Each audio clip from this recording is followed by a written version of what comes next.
மல்கியா தீர்க்கதரிசன புஸ்தகம் 4ஆம் அதிகாரம் 2வது வசனம். ஆனாலும் என் நாமத்துக்கு பயந்திருக்கிற உங்கள் மேல் நீதியின் சூரியன் உதிக்கும், அதன் செட்டைகளின் கீழ் ஆரோக்கியம் இருக்கும். நீங்கள் வெளியே புறப்பட்டு போய் கொழுத்த கன்றுகளைப் போல வளருவீர்கள். உங்கள் மேல் நீதியின் சூரியன் உதிக்கும், அதன் செட்டைகளின் கீழ் ஆரோக்கியம் இருக்கும். உங்கள் மேல் நீதியின் சூரியன் உதிக்கும், அதன் செட்டையின் கீழ் ஆரோக்கியம் இருக்கும். ஒவ்வொரு நாள் காலையும் சூரியன் உதயமாகிறது. காலை நேரம் சூரியன் உதித்து வரும்போது பூமியில் இருக்கிற இருளெல்லாம் விலகி ஒரு வெளிச்சம் அப்படியே பரவும். இரவு நேரம் வரும்பொழுது சூரியன் அஸ்தமிக்கிற சமயத்தில் கார் இருள் அப்படியே சூழ்ந்து வரும். கொஞ்சம் கொஞ்சமாக இருள் சூழ்ந்து வர வர வர நமக்குள்ளத்தில் கூட ஒரு விதமான ஒரு வெறுமை, பயம் அநேகருக்குள்ளே உண்டாகும்.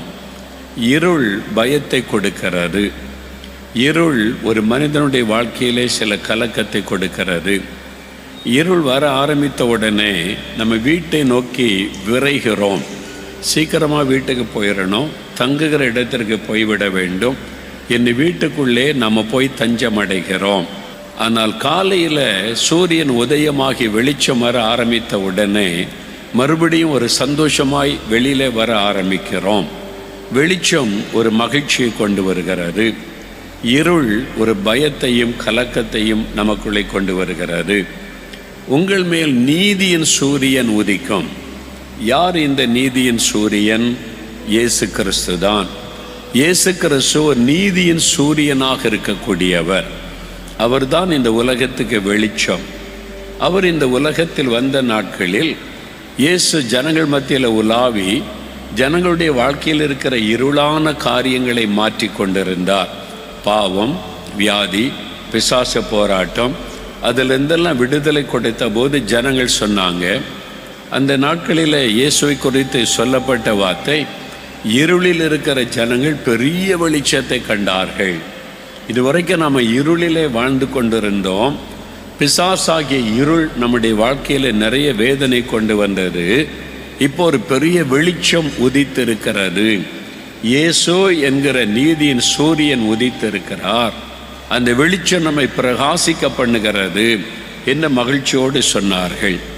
இயேசுவை சொன்னார், உலகத்திற்கு ஒளியாய் இருக்கிறேன் என்பதாக. அவர்தான் நீதியின் சூரியன். இருள் என்பது பிசாசை குறிக்கும்.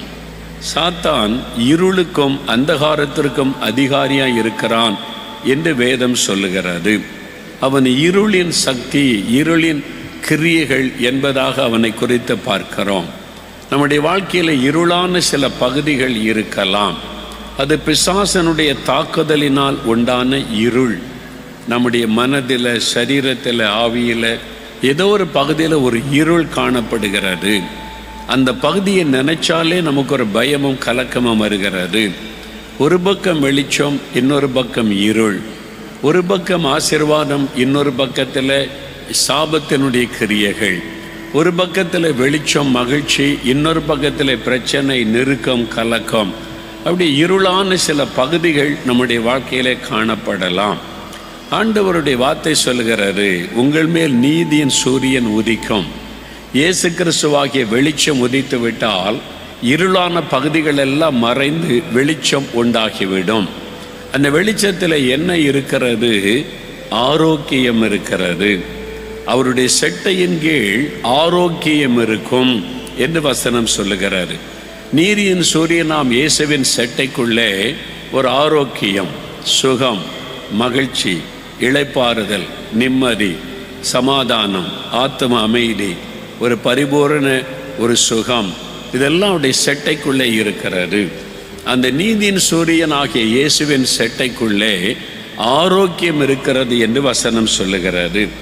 அப்போ நம்முடைய வாழ்க்கையில் ஏதோ ஒரு பாதிப்பு, வியாதி, பயம், கலக்கம், சோர்வு, பலவீனம், அந்த இருளின் சக்தியினால் உண்டான பாதிப்பு காணப்படலாம். இயேசுவாகிய வெளிச்சம் வந்த உடனே ஒரு ஆரோக்கியம் வரும்.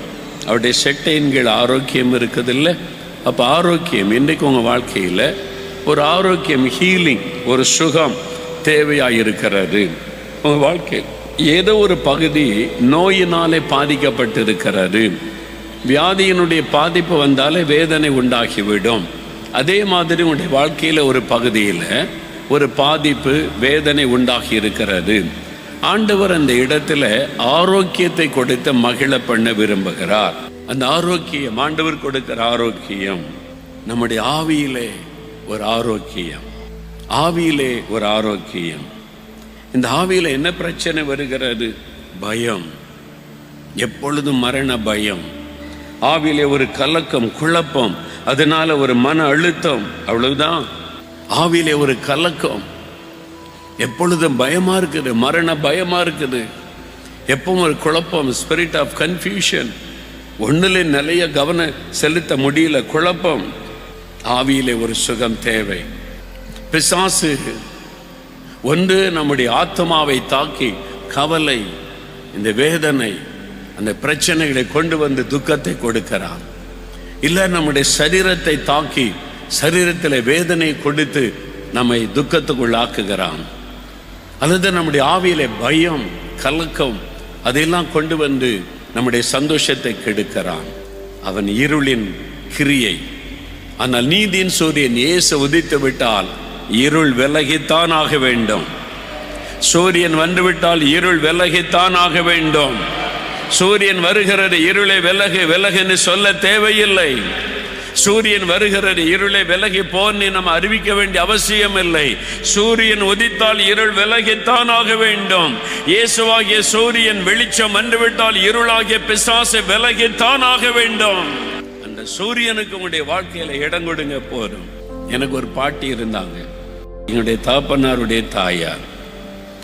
நான் சின்ன வயசுல ரொம்ப பக்தியானதுக்கு காரணம் எங்க பாட்டி தான்.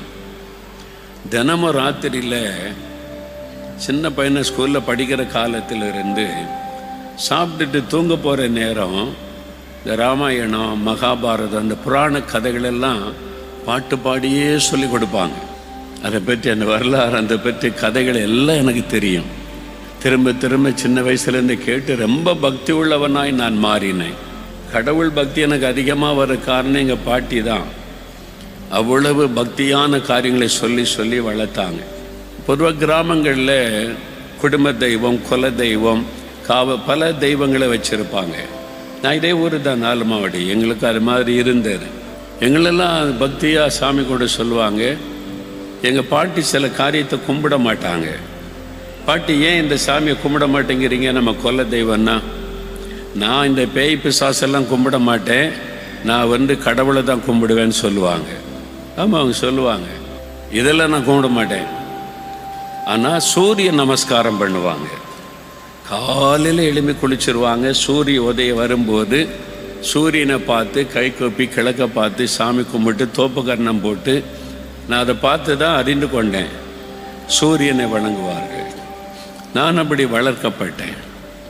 ஆனால் இயேசுவை நான் அறிந்து கொண்ட பிறகு இந்த உதித்து வரக்கூடிய சூரியனையே உண்டாக்கின ஒரு நீதியின் சூரியன் இருக்கிறார் என்பதை நான் அறிந்து கொண்டேன்.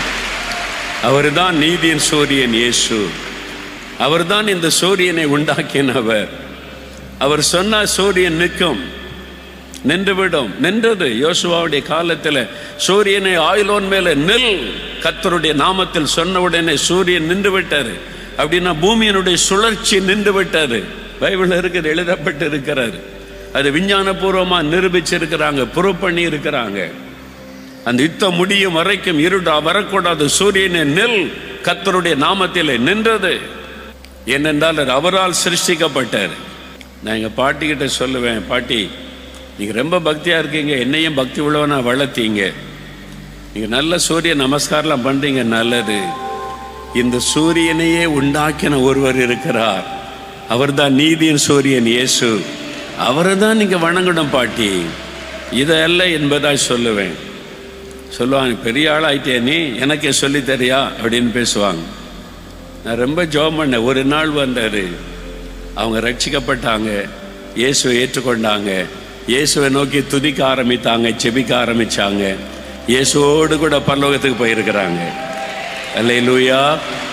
நீதியின் சூரியனை அவங்களும் அறிந்து கொண்டாங்க.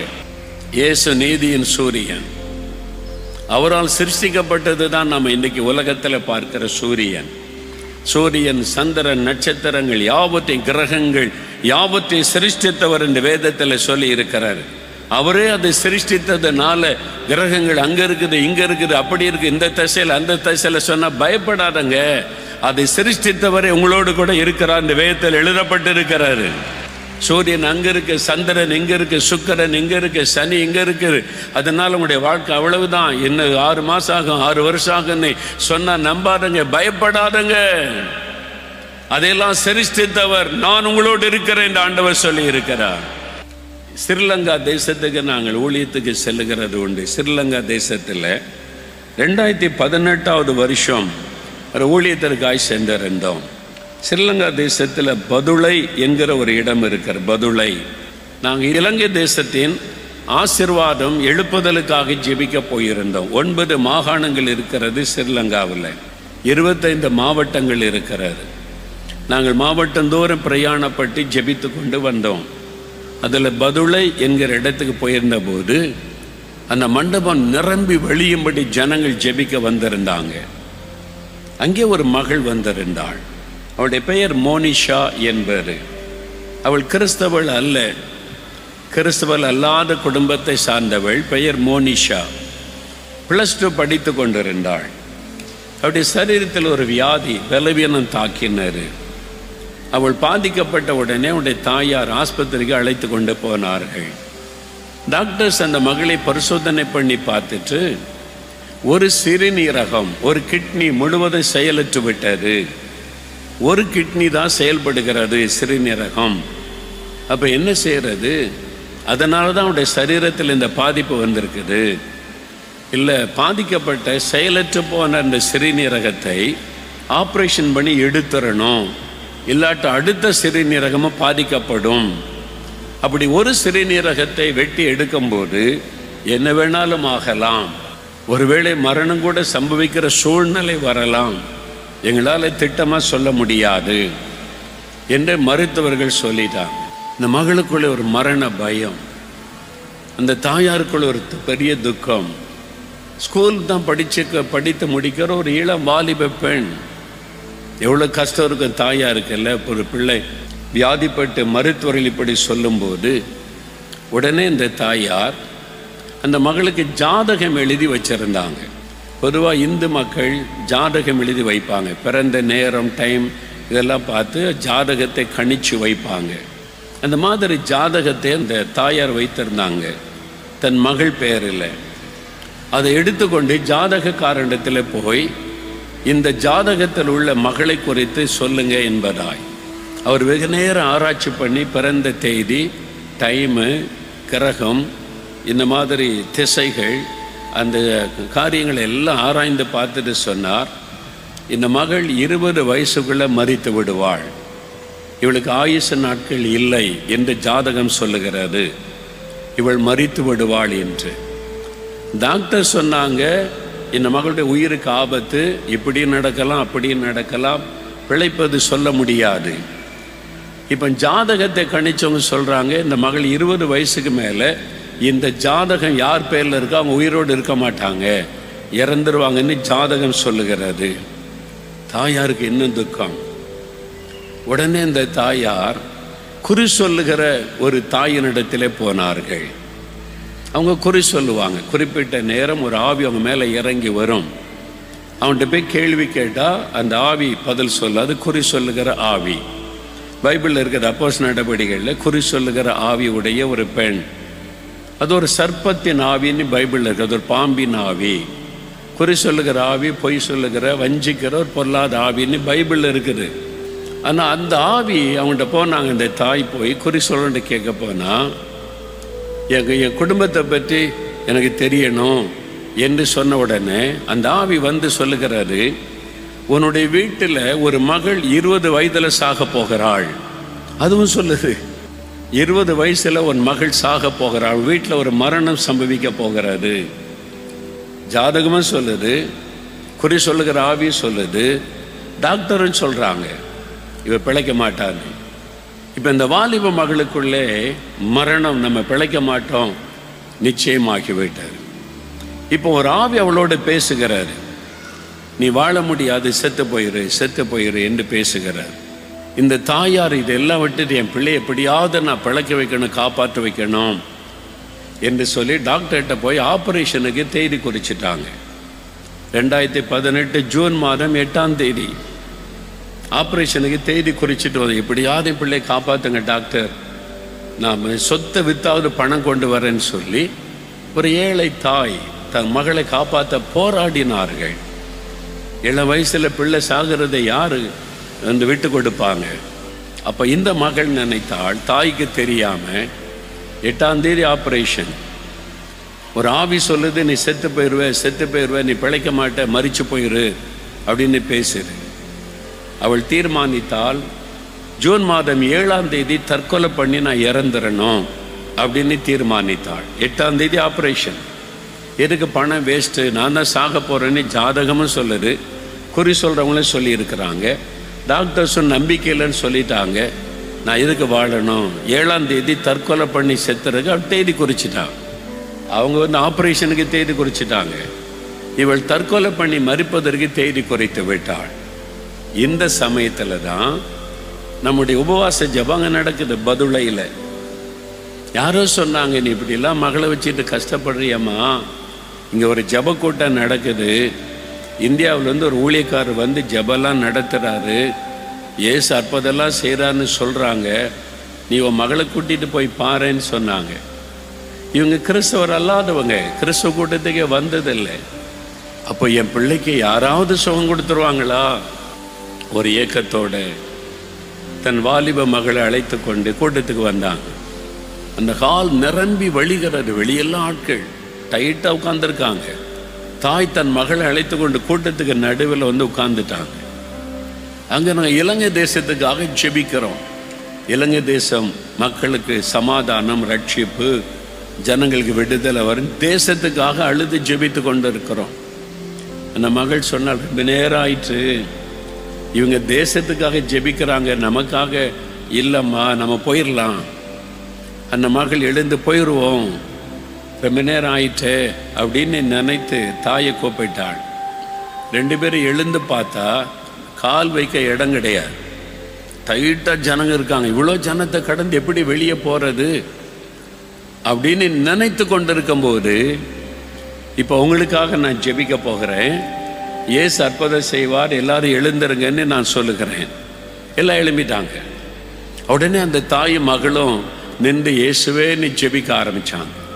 முதல் ஆவியானவர் சொல்லுகிறார், இந்த கூட்டத்துக்கு நடுவில் ஒரு வாலிப மகள், நீ தற்கொலை பண்ணி சாகிறதற்கு தீர்மானம் பண்ணிட்ட, உனக்குள்ளே ஒரு மரண பயம், அதனால் தற்கொலை பண்ணி செத்துறணும்னு நீ தீர்மானம் பண்ணிட்ட, நீ வா, இயேசு உனக்கு விடுதலை தருவார். நீ இவளுக்கு ஆச்சரியம், என்னை பற்றி இவர் சொல்லுகிறார், என்னை பற்றி இயேசு சொல்லுகிறார். இவங்க ஃபர்ஸ்ட் டைம் கிறிஸ்தவ கூட்டத்துக்கு வந்திருக்கிறாங்க. அந்த மகள் கூட்டத்தை விலக்கி கொண்டு முன்னால் ஸ்டேஜுக்கு பக்கத்தில் வந்துட்டான். நான் அவளுக்காக இயேசுவின் நாமத்தில் ஜெபித்த போது அவளுக்குள்ள இந்த ஆவி வெளியேறி போனார். உடனே அந்த பயத்திலிருந்து ஒரு விடுதலை. முதல்ல அந்த மரண பயம் விலகினார், 2வது தற்கொலை எண்ணம் விலகினார், உடனே விடுதலை. அவளுக்கு ஆச்சரியம், பயம் போயிட்டு, தற்கொலை எண்ணம் போயிட்டு, இப்போ அந்த சிந்தையே வரல, சரீரத்தில் ஏதோ நடந்திருக்குது. ஆண்டவர் தொட்டு விட்டார் அவருடைய தழும்புள்ள கரத்தினால. தன் தாயை அழைத்து கொண்டு, அம்மா எனக்குள்ள ஏதோ நடந்திருக்குது, இப்போ எனக்கு பயமே இல்லை, இப்போ தற்கொலை எண்ணமே இல்லை, மனசுக்கு ரொம்ப சந்தோஷமா இருக்குது. காயம் மாற்றப்பட்டு விட்டார், எனக்கு சந்தோஷமா இருக்குது, வீட்டுக்கு போயிடலாம். போனாள். டாக்டர்கிட்ட அந்த தாயார் கூட்டிட்டு போய், என் மகளை இன்னொரு முறை செக் பண்ணுங்க ஐயா, ஆப்ரேஷனுக்கு முன்னால இன்னொரு முறை செக் பண்ணுங்க. அடுத்த ஸ்கேன் எடுத்து பார்த்தா டாக்டர்கள் குழப்பம் அடைஞ்சிட்டாங்க. இந்த ஸ்கேன் இப்படி சொல்லுது, இந்த ஸ்கேன் இப்படி சொல்லுது. இப்ப 2 சிறுநீரகமும் சரியாக இயங்கி கொண்டிருக்கிறது, ஒரு பாதிப்பும் இல்லை. எப்படி? How it happened? எப்படி இது நடந்தது? இது எப்படி நடக்க முடியும்? ஒரு சிறுநீரகம் செத்து போயிருந்தது, இந்த ரிப்போர்ட் எங்ககிட்ட இருக்குது. இப்போ அந்த சிறுநீரகம் புதுசா இருக்குது. 2 சிறுநீரகமும் புதுசா இயங்கி கொண்டு இருக்கிறது. எப்படி விளங்கிக் கொள்ள முடியல?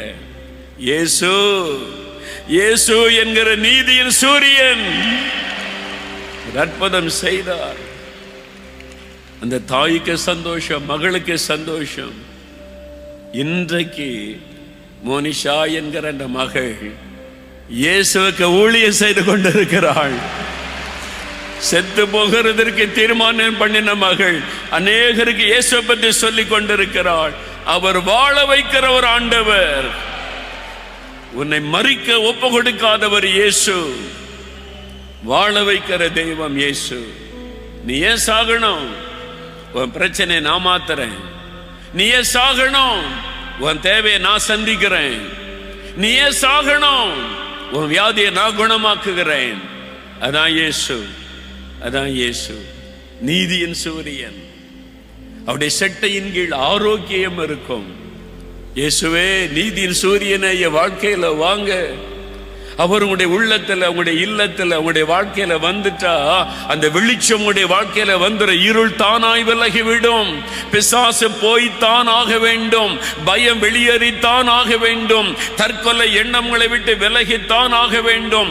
அந்த இருள் வெளிச்சத்துக்கு முன்னால நிற்க முடியாது. இயேசுவாகிய வெளிச்சம். ஆனால் தான் இயேசு சொல்லுகிறார், உங்கள் இருதயம் கலங்காமலும் பயப்படாமலும் இருப்பதாக. பயப்படாதங்க, கலங்காதுங்க. என் பிள்ளைகளை கலங்காதுங்க, என் பிள்ளைகளை பயப்படாதுங்க. நான் இருக்கிற நீதியின் சூரியன். எதுக்கு பயப்படுறீங்க? எதுக்கு கலங்குறீங்க? உங்களுடைய இருளை வெளிச்சமாய் மாற்றுவேன்.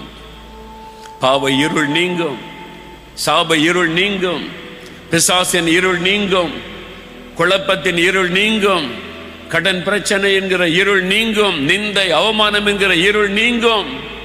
நீங்க சந்தோஷமா மகிழ்ந்திருப்பீங்க. அதுக்கு தான் அவர் சிலுவைக்கு போனார். தன்னையே சிலுவையிலே பலியாய் கொடுத்தார். உங்கள் மேல என் மேல வைத்த அன்பினால இருளின் சக்தியா இருக்கிற பிசாசின் தலையை மிதித்து ஜெயித்து நமக்கு நன்மை செய்வதற்கு தன்னையே சிலுவையிலே பலியாய் கொடுத்து 3வது நாள் மரணத்தை ஜெயித்து உயிரோடு எழுந்தார். மரித்தேன், ஆனாலும் சதா காலங்களிலும் உயிரோடு இருக்கிறேன் என்று சொல்லுகிறவர் இயேசு.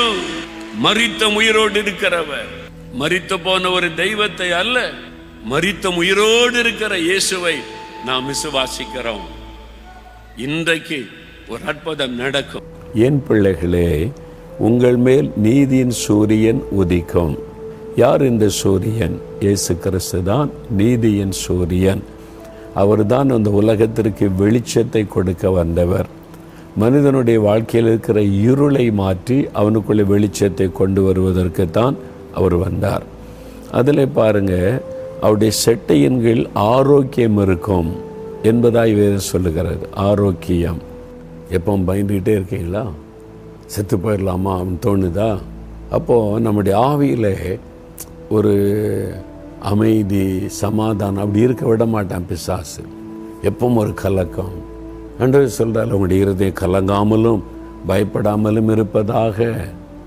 அந்த பயம், கலக்கம் இதெல்லாம் கொண்டு வந்து நம்முடைய வாழ்க்கையை அவன் வேதனைப்படுத்த பார்க்கிறான். ஆனால் நீதியின் சூரியன் இயேசு உதித்து விட்டால் அந்த இருளெல்லாம் விலகி போய்விடும். ஆரோக்கியம் உண்டாகும். உன் இருதயத்தில் இருக்கிற கவலைகள், சோர்வுகள், கலக்கங்கள் மாறும். சரீரத்தில் இருக்கிற வியாதிகள், வலிகள் எல்லாம் விலகும். உன்னுடைய ஆவியில் இருக்கிற கலக்கங்கள், பயங்கள், மரண போராட்டம் எல்லாம் மாறும். உனக்காகத்தான் நீதியின் சூரியனாய் நான் வந்தேன் என்று இயேசு உங்களுக்கு சொல்லுகிறார். இன்றைக்கு விசுவாசத்தோடு அவரை நோக்கி ஜெபிங்க, அற்புதத்தை காண்பீங்க. இருதயத்தில் கை வைங்க. இயேசுவே, எனக்கு இப்போ ஆரோக்கியம் வேணும்.